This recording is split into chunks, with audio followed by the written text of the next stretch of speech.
আসসালামু আলাইকুম। সবাই কেমন আছেন? আশা করি অনেক ভালো আছেন।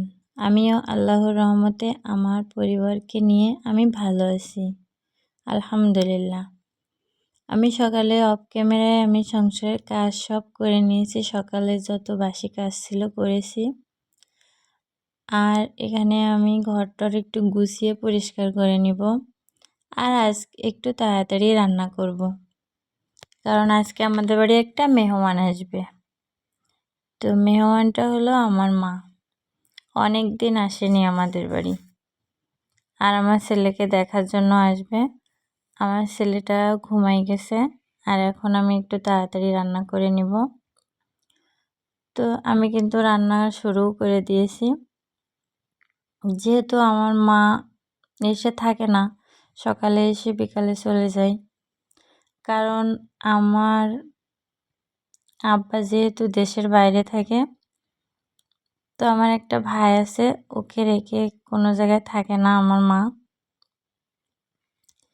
তার জন্য সকালে আসে আর বিকেলে চলে যায়। তা আমি একটু রান্না করে নিব তাড়াতাড়ি।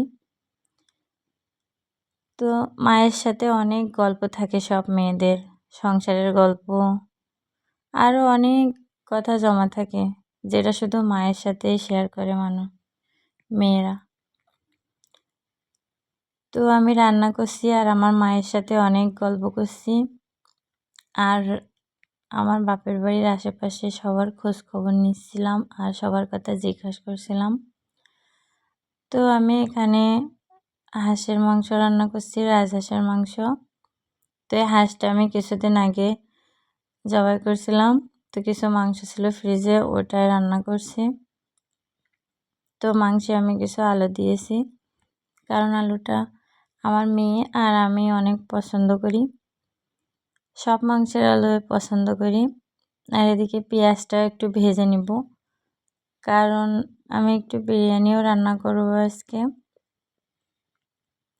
যেহেতু আমার মেয়েটা বিরিয়ানি অনেক পছন্দ করে,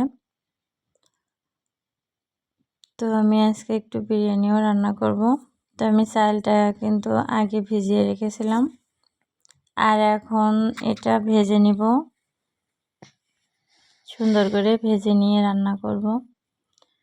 তো আমি কিন্তু ঘরে থাকা অল্প মশলা দিয়ে আমি বিরিয়ানিটা রান্না করব। তো যারা বেশি মশলা দিয়ে বিরিয়ানি পছন্দ করে না, আপনারা কিন্তু সহজেই ঘরে থাকা উপকরণ দিয়ে সহজেই ঝরঝরে সুন্দর বিরিয়ানি রান্না করতে পারেন, যারা যারা পছন্দ করেন। তো এদিকে রান্না করছি আর আমার মায়ের সাথে কিন্তু আমি অনেক গল্প করছি। তো মেয়ের দুঃখ কিন্তু মাই বোঝে। তো আমার মা এসেই বলছিল আমি রান্না করছি। আমার মা বলল যে আমি রান্না করছি, তুমি ওঠো। কিন্তু আমি বললাম না, তুমি তো বাড়িতে অনেক কাজ করো, তো আমি আজকে রান্না করি। তো আসলে মা তো মাই হয় না, এই জন্য বলে মায়ের সাথে কারোর তুলনা হয় না। তো মায়ের সাথে গল্প করতে করতে অনেক গল্প করতে কিন্তু আমার রান্নাটা শেষ। এখানে আমি লাল শাক ভাজি করেছি আর ইলিশ মাছ ঝোল করেছি এখানে। তো আর আমি হাঁসের মাংস রান্না করেছি আলু দিয়ে। তো শীতকালে কিন্তু হাঁসের মাংস খেতে অনেক মজা লাগে। তো আমার রান্নাটা প্রায় শেষ হয়ে গেছে আর আমি সব কিছু গুছিয়ে নিয়েছি। আর এখানে বিরিয়ানিটাও আমার রেডি হয়ে গেছে। আমি কিন্তু অল্প মশলা দিয়ে পারফেক্ট সুন্দর বিরিয়ানি রান্না করেছি এখানে।